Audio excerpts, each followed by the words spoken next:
Shallows. Welcome back, people. It's the Critic Corp. I am Toke, and I'm here to give you guys a fucking movie review on the fucking movie called Arthur the King. Always, I don't know why I keep fucking just want to say King Arthur, but Arthur the King. Starring Mark Wahlberg. It was pretty dope. It was a pretty dope movie. It wasn't really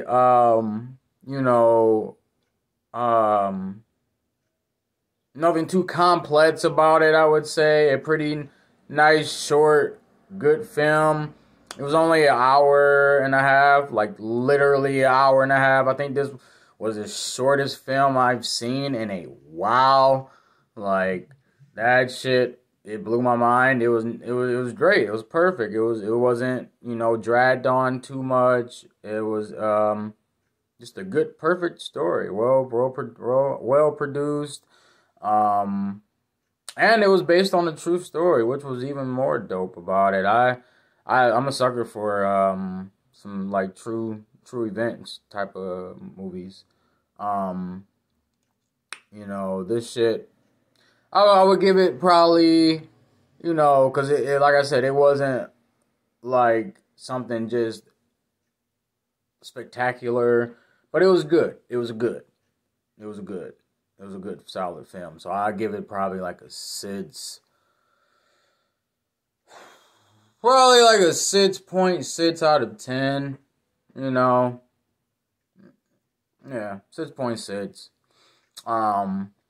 But yeah, man, Mark Wahlberg did his thing. The fucking dog did his thing too, bro. Like, whatever regiment or type of skill they like used to train that dog, he did his thing, acting, bro. Like, man, kudos to him. That shit was dope. This movie was pretty much about a man and a dog developing a bond. And just making it so sacred that it moved everyone. It moved the whole, it moved all the whole economy, even fucking us as viewers. Like, it was dope. It was real dope, man. It was about this dude named Michael Light, which was portrayed by Mark Wahlberg. He was highly desperate on on the verge of his very last chance to try and win this racing world championship title, and he had to try and get these sponsors to back him and his new team that he recruited. Of athletes to fucking, go on this big adventure to race for the world championship in the Dominican Republic. And, it was hard. It was kind of hard for him at first, given his history and he's never won anything. So they were honing him. They only gave him like 50,000. That's not enough, bro. That's like some shit you can wipe your ass with this, the type of the type of conditions and shit that they're gonna be under with all this shit. Because like I said, they were out there, bro. They were fucking out there. These people were cycling, kayaking, running, hiking, climbing, zip lining, you name it, and Michael had to fucking dig into his family savings just for an extra 25,000 just to fucking, he was that, he was that ambitious and really was, really wanted to pursue on this win. And the sponsor, they made him follow these requirements. Like, he had to have a dude named Leo lead, which was like this highly favored popular dude, He like famous dude, which was played by old boy from Shang-Chi. I forget his name, man. But that was my movie, Shang-Chi. That movie was fire.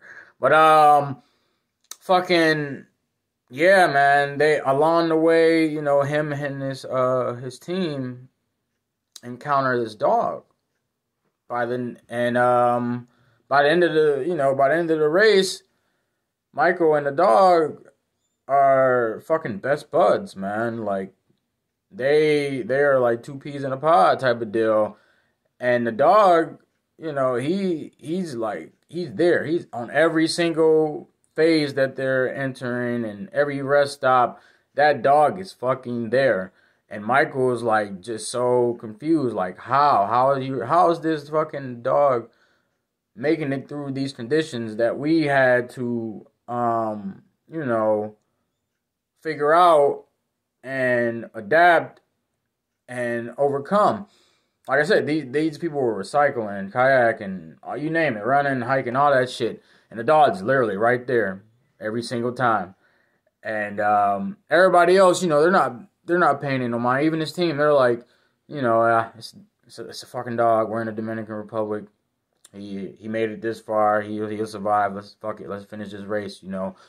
Michael was like, nah, fuck that. This nigga coming with us. This is my road dog. Like he might be the truth we need. He might be the key we need to winning this shit. Cause the dog ended up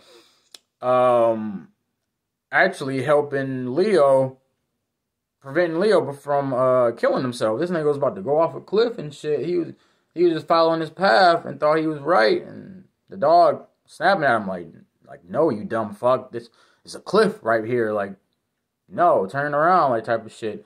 So, you know, long story short, they didn't end up winning. They came in second place, Michael's team. You know, they sacrificed Michael sacrificed saving the dog over winning because he could have won. They could have won for sure. Like I said, they came in second place.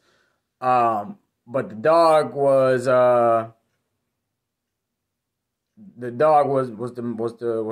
more main priority, and he ended up having to save the dog on the last little leap when they were kayaking in the water, and like I said, that caused them not to win the race.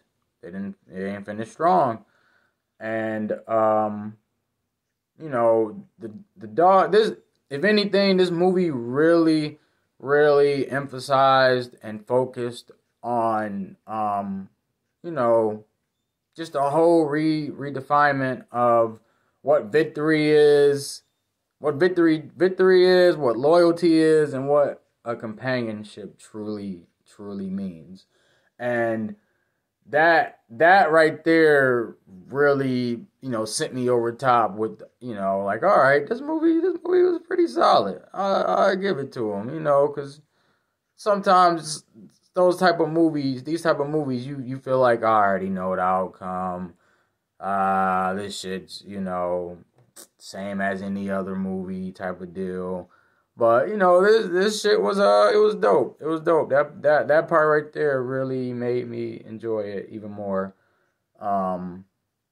And, you know, Michael and the dog Arthur, that's what he called the dog, Arthur. I don't know if I mentioned that. But they ended up, you know, like I said, they ended up building such a fucking sacred bond that they, you know, Michael could not just leave him high and dry, you know.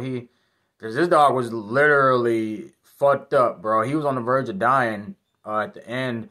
Had hella wounds, you know, I guess from being abused and whatnot. You know, this dog's out there wilding in the Dominican Republic. Who knows what the fuck goes down. And all the open wounds, you know, led to like infections and all type of shit. Like I said, this he's been through probably hell and back, following them on their journey and shit. On top of that, whatever journey he done endured. So it's like, man, he's on his last limb, and Michael would not let that dog die. He did everything. He even had to get permission to take the dog, over back to America and shit, and he got that shit.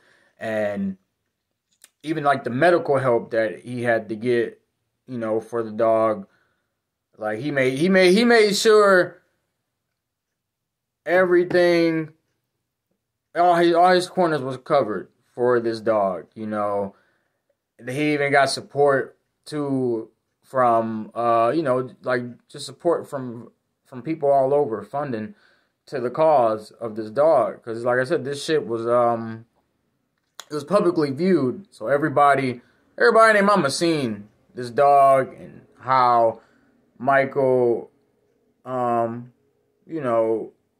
fucking really cared for Arthur.